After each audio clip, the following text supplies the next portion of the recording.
welcome back to my film and TV channel. Hope you're all staying safe and well. We're going to have a look at a romantic comedy today, but a science fiction one, so a little bit different. I like quirky. This is definitely quirky. Did I like it? Well, I'll let you know in a moment. We're going to have a look at something called Molly and Max in the future. Please, if you're new to the channel, push that subscribe button, push the bell notifications, everything film and TV reviews like this, information vlogs, series reviews, TV film reviews, lots of different things. Just check out the channel, guys, if you're on there. Press those buttons. And of course, you will notice some stuff on my football team, Manchester City, as well. So if you or you know anyone who might be interested, give a kick in my direction. I'll be very, very grateful. And any likes, guys, are much appreciated. Give us that thumbs up. Yes, this was written and directed by Michael Luck-Litvak.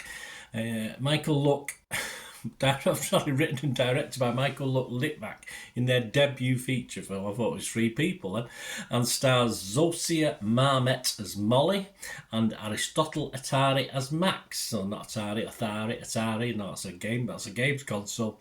It was released in the US on or around February 9th, 2024. So check out your streaming sites. You have a little cinema release wherever you are. Check out your territory anyway.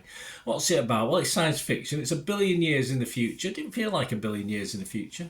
It might have felt like 1,000 years in the future for me. Magic, sentient robots and demigods exist, of course. Meanwhile, Molly and Max bump into each other across the course of 12 years, 4 planets, 3 dimensions. So it's a love story over time. We've seen all this before. I think there's one called One Day on at the moment, isn't there, on one of the streaming sites.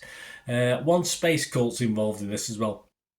One of them is able to fly, while the other is half human, half fish. Well, it's bound to end in tears or end in joy, hopefully, which perhaps it does.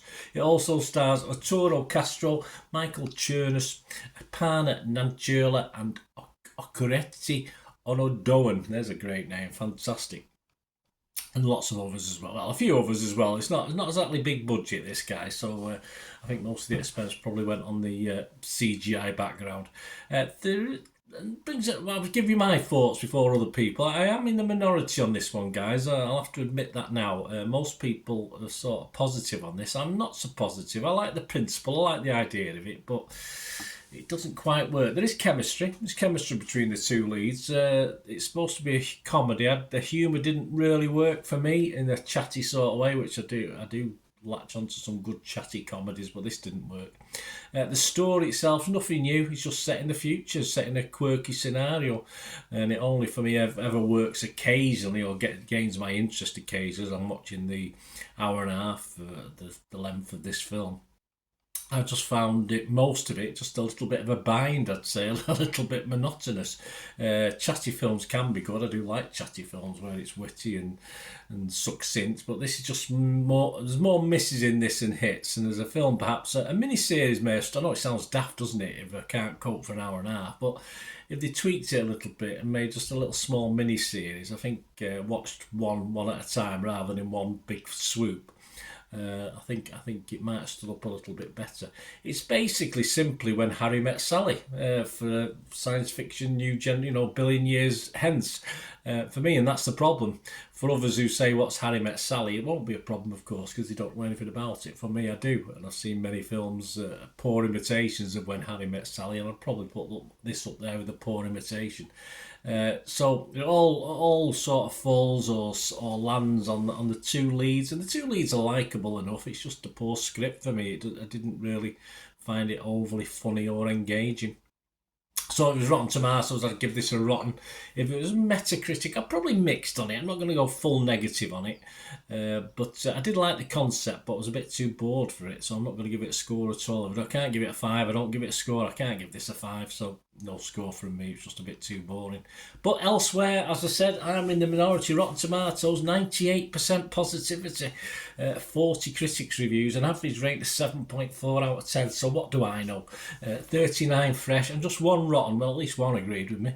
More than making up in style, they said. There's a consensus and sheer creativity. Whatever it might lack in terms of budget, Molly and Max in the future blends sci-fi and rom-com to wildly entertaining effects. Oh, I'm sorry. No. Metacritic, 70% positive with 9 critics, so that's all well and good. 8 positive and just 1 mixed.